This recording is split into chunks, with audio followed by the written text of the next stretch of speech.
Hello everyone, स्वागत है students आपका हमारे यूट्यूब चैनल में। तो स्टूडेंट्स हमारा सेकंड पार्ट है वेक्टर सबस्पेसीज के लिए।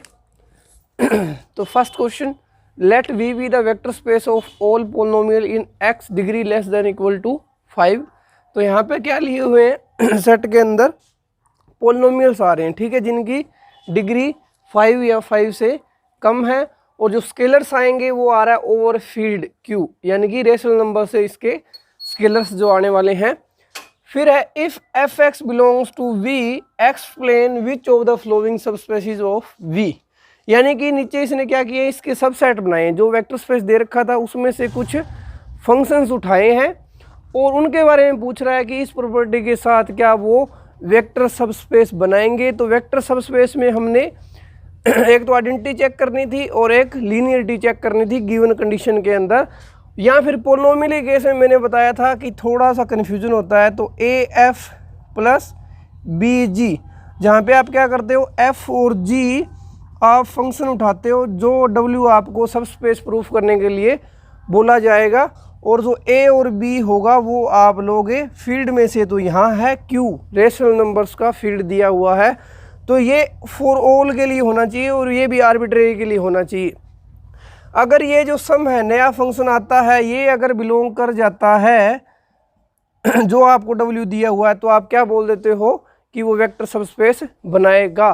तो यहाँ पे देखो ए है, जो पहले चेक कर लिया करो कि नॉन एम्प्टी होना चाहिए। तो coefficient of x cube is 0, तो इसमें पहले तो 0 आ ही रहा है, क्योंकि आपको पता है 0 के अंदर एक्स स्क्वेयर एक्स सब का कोफिशिएंट क्या होते हैं, 0 होते हैं, तो इसमें 0 तो आ रहा है, ठीक है। अब अगर मैं पोलिनोमियल की बात करूं, तो पोलिनोमियल आपको a1x a2x square a3x cube a4x4 and a5x की पावर 5, यानी कि इसमें ऐसे पोलिनोमियल है v में, इसमें भी और इसमें से डाल लिए तो ये पोलिनोमियल है। ये क्या बोल रहा है कि जो a3 है ना, हमने क्या रिस्ट्रिक्ट कर दिया कि a3 को 0 कर दिया। अब इसमें से कोई दो उठाओगे, आप दो पोलिनोमियल उठाओगे, तो वहाँ पे अगर b3 आएगा एक्स क्यूब वाला कोफिशिएंट, वो भी क्या होता है 0 होगा अगर इसमें से उठाओगे तो, ठीक है।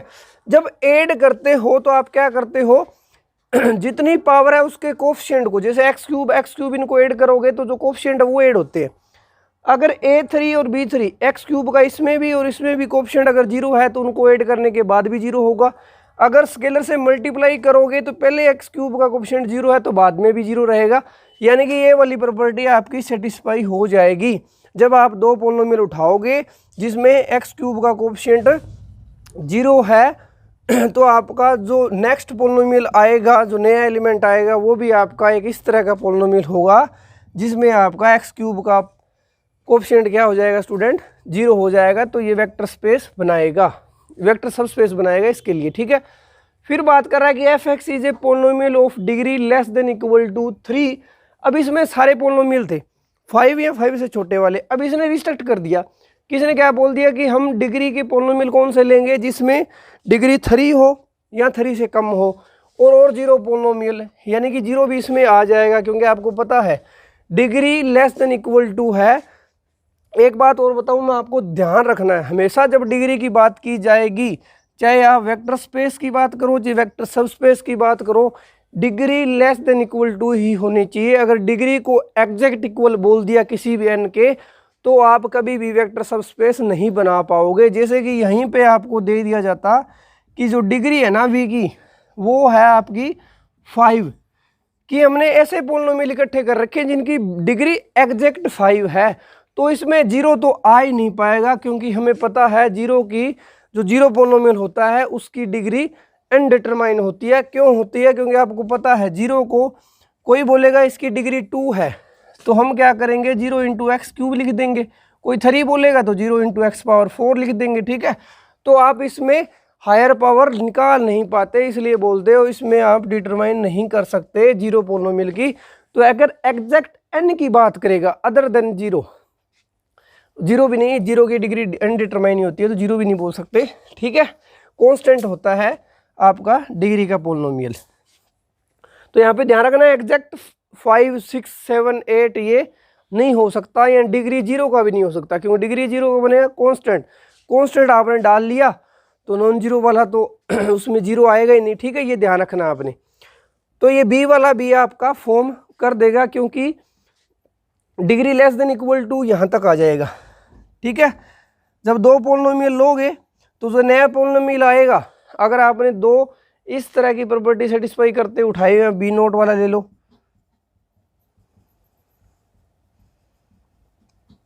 ठीक है, बी यहाँ पे बी लिख लो, b1 b2। अब इनको अगर मल्टीप्लाई करोगे तो इसको a से कर दो, इसको b से कर दो, दोनों को ऐड करोगे तो नया जो पोलिनोमियल आएगा वो भी डिग्री 3 या 3 से लेस का आने वाला है। फिर ये तो पहले ही हो चुका है हमारा कि ऐसे पोलिनोमियल हमने उठाए हुए हैं जिनके ऊपर f3 की वैल्यू क्या हो जाए 0, यानी कि इसमें पहले चेक कर लो कि 0 है या नहीं, यानी कि नॉन एम्प्टी का पता चल जाएगा। तो हमें पता है 0 फंक्शन लोगे वो 3 पे क्या होता है 0 होता है, 0 इसमें आ रहा है, लीनियरिटी है, तो आप इसको चेक करना चाहो तो चेक भी कर सकते हो, वरना ये ऑलवेज होगा। क्योंकि चेक कैसे करोगे, दो फंक्शन उठाओगे, f a से मल्टीप्लाई करोगे, b से मल्टीप्लाई करोगे और f3 कर दोगे, ठीक है। अब ये जो है वो आपका 0 आना चाहिए। अब 0 आएगा तो मतलब कि इसको अलग अलग कर सकते हो, क्योंकि यूजुअल ऑपरेशन होते हैं हमारे ये, और g आ जाएगा g ऑफ 3। अब f ऑफ 3, क्योंकि हमने f और g इसमें से लिए हैं, तो f g इसमें से लिए हैं तो f3 पे ये क्या देगा 0, g3 क्या देगा 0, तो ये क्या आ जाएगा 0, यानी कि जो नया एलिमेंट है वो भी इस सेट में आ गया। और ऐसा हमने आर्बिट्रेरी के लिए किया, तो ये वेक्टर स्पेस बनाएगा। अब बात कर लेते हैं, जब आपको स्क्वायर मैट्रिसेस हैं तो आपने इन मैट्रिक्स के बारे में ध्यान ही रख लेना है, ठीक है। और ध्यान रखना है, और फील्ड की जब बात की जाए तो फील्ड जरूर चेक करना कि किस फील्ड के विद रिस्पेक्ट पूछा जा रहा है, और जो मैट्रिक्स है उसके अंदर एलिमेंट कहाँ से आ रहे हैं, ठीक है। मैट्रिक्स के अंदर आपने ये ध्यान रखना है, तो वो चेक करने का तरीका भी बताऊंगा मैं आपको। अब ये बोल रहा है कि V is the vector space of all n square matrix, square matrix ले रखी है ओवर R, ठीक है, यानी कि R में से एंट्री आ रही है और R ही आपको फील्ड दिया हुआ है। Which of the following sets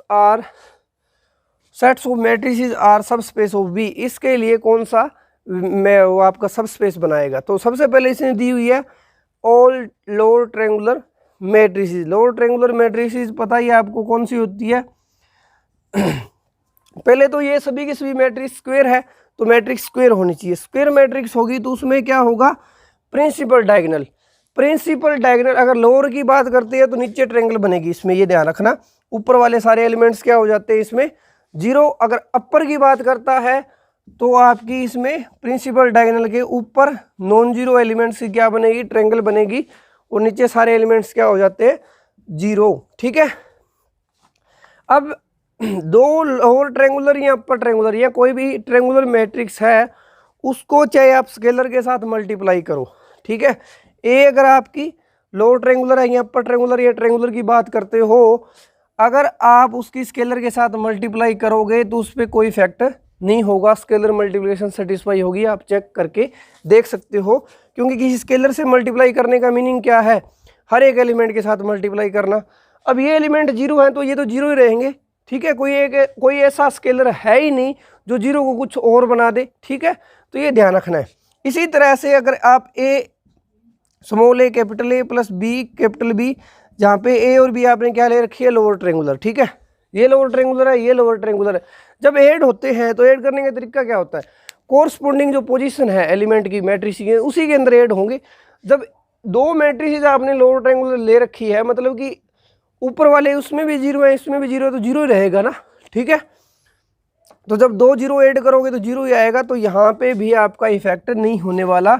तो आप बोल सकते हो कि ऑल लोअर ट्रायंगुलर मैट्रिसेस क्या करती हैं, वेक्टर सबस्पेस बनाएगी स्क्वायर मैट्रिसेस के केस में। जब मैट्रिक्स की एंट्री कहाँ से आ रही है, यानी कि ये R ओवर R की तरह ट्रीट हो रहा है, n की बात कर रहा है तो Rn ओवर R इस तरह से ट्रीट हो जाएगा, ठीक है। ये आइसोमॉर्फिज्म देख सकते हो आप मैट्रिसेस में और n टपल स्पेसिस में, ये मैंने करवाया हुआ है वेक्टर स्पेसिस में पहले लेक्चर में। फिर है ऑल स्केलर मैट्रिक्स, ठीक है। तो इसमें क्या होती है ऑल स्केलर मैट्रिक्स, उसमें हम क्या करते हैं, स्क्वायर मैट्रिक्स होगी पहले तो। स्क्वायर मैट्रिक्स में वैसे अगर ध्यान से देखो तो ये डायगोनल मैट्रिक्स की क्या होती है, टाइप होती है। डायगोनल मैट्रिक्स क्या होगी, एक ऐसी स्क्वायर मैट्रिक्स जिसमें प्रिंसिपल डायगोनल को छोड़ के, यानी कि आप बोल सकते हो कि नॉन प्रिंसिपल डायगोनल एलिमेंट्स, ठीक है, नॉन प्रिंसिपल डायगोनल एलिमेंट्स क्या हो जाते हैं, जीरो हो जाते हैं। यानी कि जो प्रिंसिपल डायगोनल है उसमें ही non zero elements non zero, zero कुछ भी रखो, लेकिन नॉन प्रिंसिपल डायगोनल है वो पक्का क्या होने वाले है, जीरो। ऐसी मैट्रिक्स को हम क्या बोलते हैं, डायगोनल। जब इसकी मल्टीप्लाई करोगे किसी स्केलर के साथ तो क्या होगा, डायगोनल ही रहेगी, क्योंकि ये वाले तो जीरो रहेंगे, उसमें यहाँ मल्टीप्लाई हो जाएगा, डायगोनल रहेगा। अगर एक मैट्रिक्स ए और बी दो ले ली मैंने डायगोनल मैट्रिसेस, तो ऐड करने का तरीका डायगोनल में डायगोनल ही जाके जुड़ेगा, बाकियों में बाकी जुड़ेंगे, तो ये तो जीरो जीरो रहेगा। यानी कि चाहे दो मैट्रिक्स डायगोनल को आप जोड़ोगे तो नई मैट्रिक्स आपको डायगोनल ही मिलेगी, स्केलर से मल्टीप्लाई करोगे तो डायगोनल ही मिलेगी, और ये क्या आ जाएगा, और डायगोनल मैट्रिक्स क्या हो जाती हैं, वेक्टर स्पेस बनाएगी। अब जो डायगोनल मैट्रिक्स है उसी का टाइप है स्केलर मैट्रिक्स। पहले तो वो क्या होनी चाहिए, डायगोनल, ठीक है। अब डायगोनल में ये जो आपके एलिमेंट्स थे जो नॉन जीरो भी आ सकते हैं, जीरो भी आ सकते हैं, इनके ऊपर पूरी रेंडमली छूट है, कहीं से भी ले सकते हो। लेकिन इसमें क्या करते हैं, रिस्ट्रिक्शन लगा देते हैं कि सारे के सारे एलिमेंट आपके सेम होने चाहिए, ठीक है।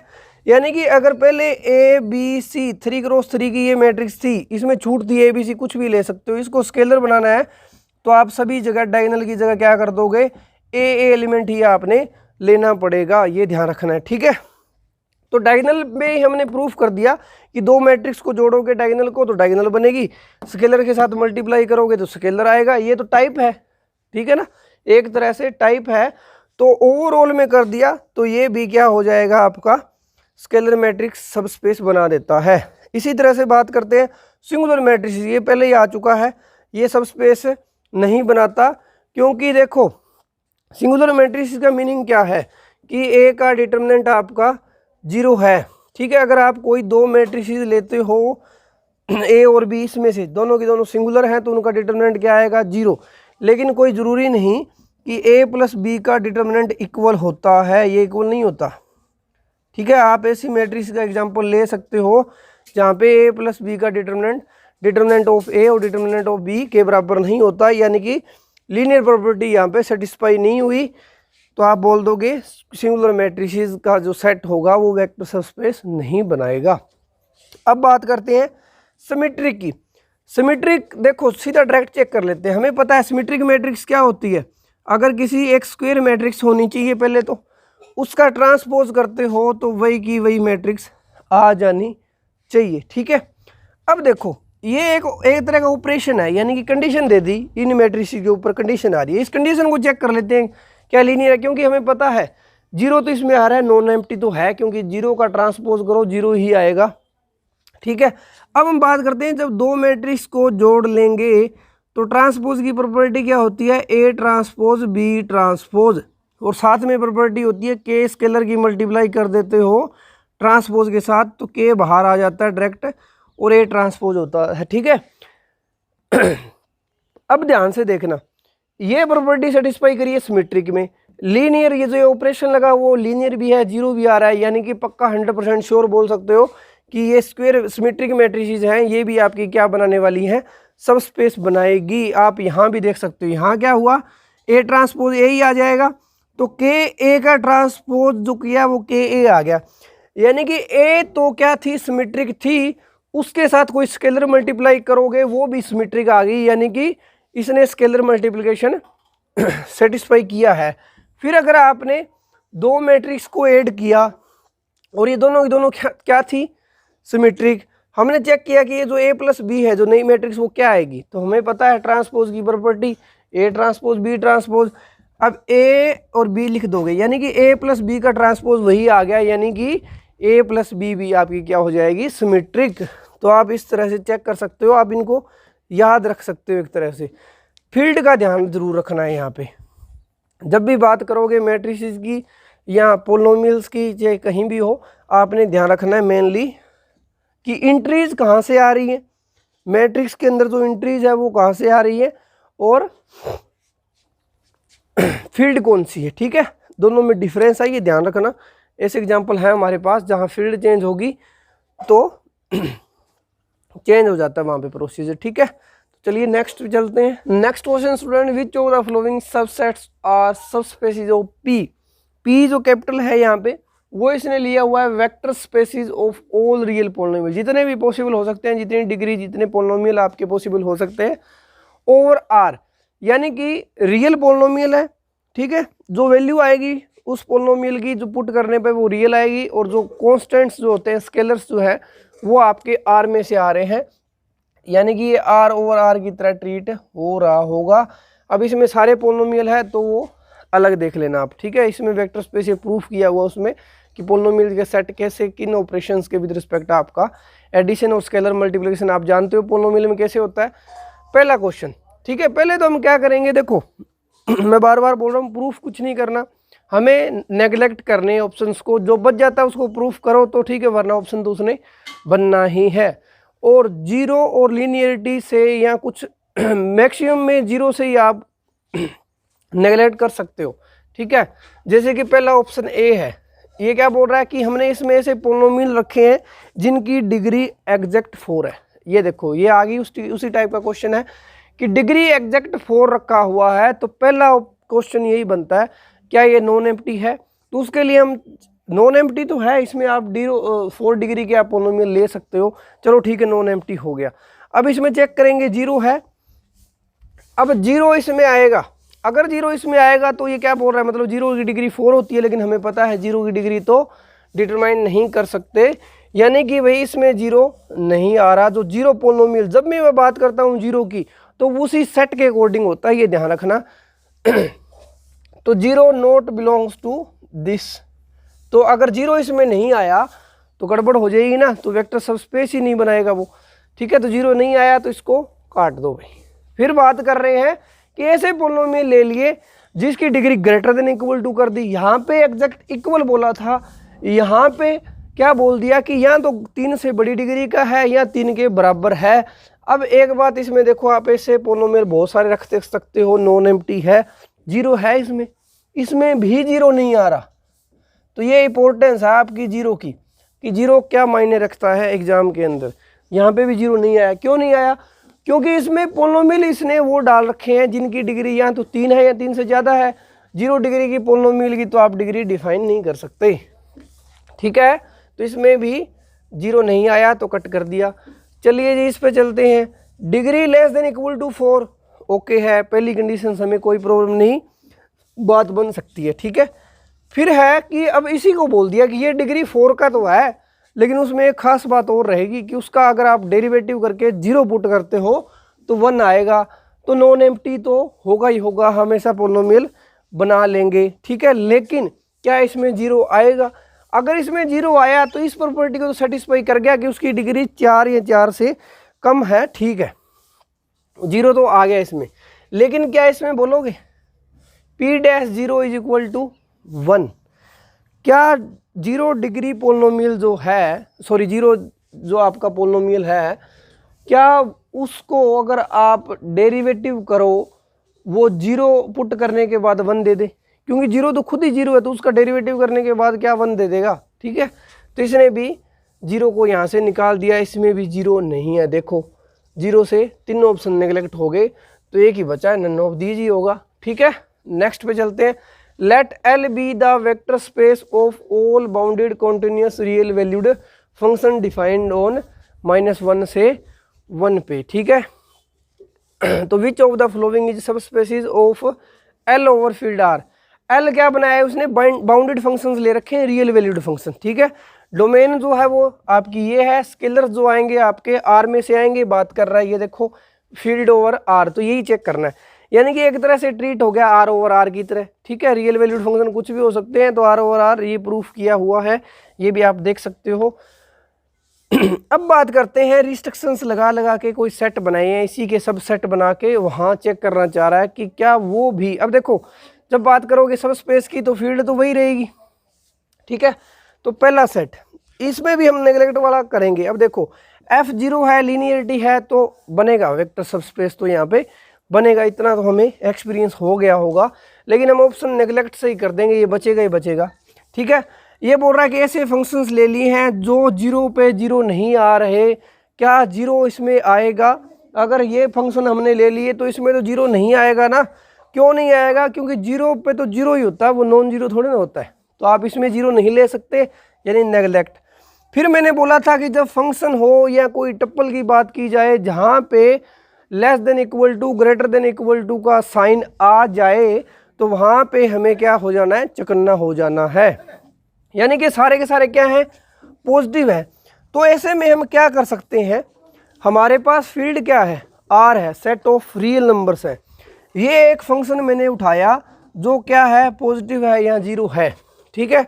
अगर मैंने इसको -1 के साथ मल्टीप्लाई कर दिया तो ये पॉजिटिव का साइन आएगा, वो तो नेगेटिव में चला जाएगा ना। तो ये देखो नया फंक्शन आपका लेस देन इक्वल टू में चला गया, तो यहाँ पे ये स्केलर मल्टीप्लिकेशन सेटिस्फाई नहीं करने वाला, ठीक है। ये आपने ध्यान रखना है। इसी तरह से यहाँ, अब यहाँ पे क्या है? ये जो लेस देन इक्वल टू है और ग्रेटर देन इक्वल टू, ये इनइक्वालिटी होती है हमारी। के less than equal to minus से मल्टीप्लाई करते हो ना, तो माइनस से मल्टीप्लाई करने के बाद आपका साइन चेंज हो जाता है, इसलिए ये इफेक्ट आपका आ रहा है स्केलर मल्टीप्लिकेशन में। तो कहीं भी ये दिखे तो वो वेक्टर सबस्पेस नहीं बनाएगा। आपको एग्जांपल मिल गया, माइनस से मल्टीप्लाई करके देखो, अगर ये वेक्टर सबस्पेस होता तो स्केलर मल्टीप्लिकेशन और एडिशन वाली प्रॉपर्टी सेटिस्फाई दोनों करनी चाहिए, लेकिन इसने स्केलर वाइज नहीं की, तो ये भी काट दिया, ये भी काट दिया, ये पहले ही काट चुके, आंसर बन गया ये। इसको आप प्रूव भी कर सकते हो, ये पहले भी हमने बहुत सारे ऐसे क्वेश्चन किए हैं। तो ये हर एक टाइप मैंने कवर करने की कोशिश की है, ठीक है। इसके बाद भी कोई टाइप रह जाती है तो आप कमेंट कर सकते हो, या नीचे व्हाट्सएप नंबर दिया हुआ है, वहाँ पे आप मैसेज भी कर सकते हो, ठीक है। नेक्स्ट क्वेश्चन स्टूडेंट्स आया हुआ है CSIR नेट 2011 में।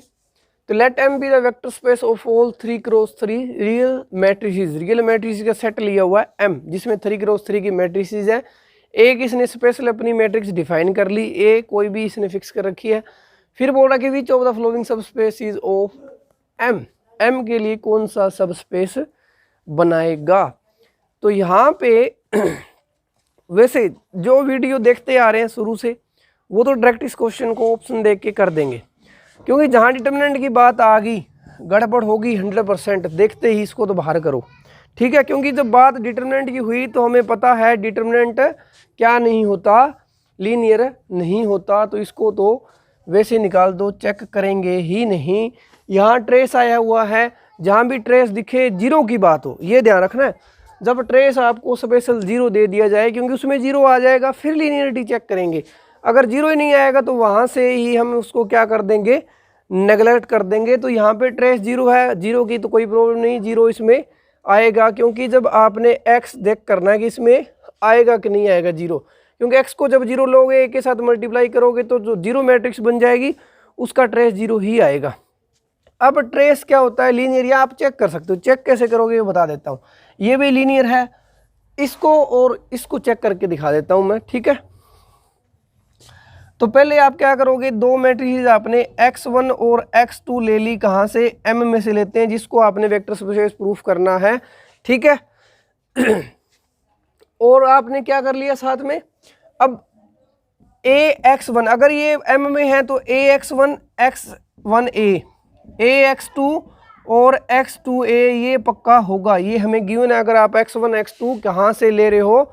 M में ले रहे हो तो, ठीक है, ये ध्यान रखना। ये तो ये प्रॉपर्टी सेटिस्फाई हो जाएगी, किस वजह से? क्योंकि हमने x1 और दो एलिमेंट हमें लेने होते हैं। अब हमें चेक करना है, अब आपको पता है कि a स्केलर वाला अगर ax1, हमें क्या करना है?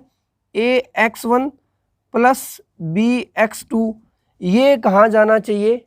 किस में जाना चाहिए? ये इसी के अंदर। तो आप क्या करोगे? इसकी मल्टीप्लाई पहले आप क्या करोगे? xa ले लो और प्रूफ कर दो ax के बराबर, तो काम चल जाएगा। यानी कि पहले मैंने x रखा, ये नया एलिमेंट है, इसकी मल्टीप्लाई a के साथ करो, तो मैट्रिक्स के केस में स्केलर बाहर आ जाता है, मैट्रिक्स की सीधी मल्टीप्लाई हो जाती है, ठीक है।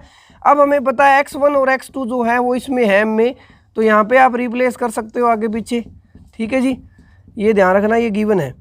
अब इसमें से a को आप बाहर निकाल सकते हो, a को बाहर निकाल लो तो ax1 प्लस bx2। तो अब आप देख सकते हो, यहाँ लेके चले थे, इस साइड चला गया, उस साइड यहीं से चलते आ रहे हैं, यानी कि प्रॉपर्टी इसने सेटिस्फाई कर दी। कौन सी प्रॉपर्टी से हमने चेक कर लिया, एक स्केलर के साथ और एक मैट्रिक्स प्लस बी स्केलर के साथ दूसरी मैट्रिक्स, दोनों जो नई मैट्रिक्स आई वो भी सेम प्रॉपर्टी को सेटिस्फाई करगी। ये आप यहाँ लगा सकते हो, ये वेक्टर स्पेस बनाएगा। ट्रेस में आपको मैं बता देता हूँ। ट्रेस वाले में क्या करना है, दो मैट्रिक्स आप x1 और x2 लोगे तो वहाँ पे दिया क्या है कि आपका जो ट्रेस है वो ax1 का भी 0 है और जो ट्रेस है वो क्या है ax2 का भी 0 आ रहा है। हमें देखना है कि अगर x1 और x2 तो ax1 प्लस bx2 इसको आपने इसी के अंदर दिखाना है तो हमें प्रूफ क्या करना है, हमें प्रूफ करना है ट्रेस अगर ये मैट्रिक्स इसमें आएगी तो मतलब इसकी मल्टीप्लाई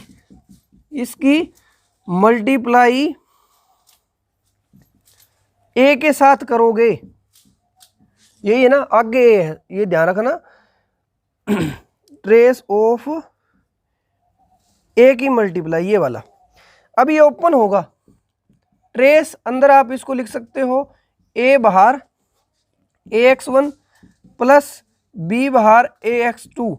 अब ट्रेस की प्रॉपर्टी होती है हमारे पास, उसका हम यूज कर लेंगे। तो ट्रेस जो होता है अगर आपको कोई ए के स्केलर मल्टीप्लाई है तो वो डायरेक्ट बाहर आ जाता है और ट्रेस ऑफ ए हो जाता है। ट्रेस लीनियर है, अगर ए प्लस बी आपको दिया हुआ है तो आप उसको ट्रेस ऑफ बी प्लस ए भी लिख सकते हो। अगर सॉरी बी प्लस ए नहीं, trace of A plus trace of B लिख सकते हो, ठीक है। तो ये प्रॉपर्टी का यूज़ करेंगे हम। ए बाहर आएगा, अब ए बाहर निकाल सकते हो, यहाँ से आप बी बाहर निकाल सकते हो, ट्रेस अलग लगा सकते हो, ठीक है।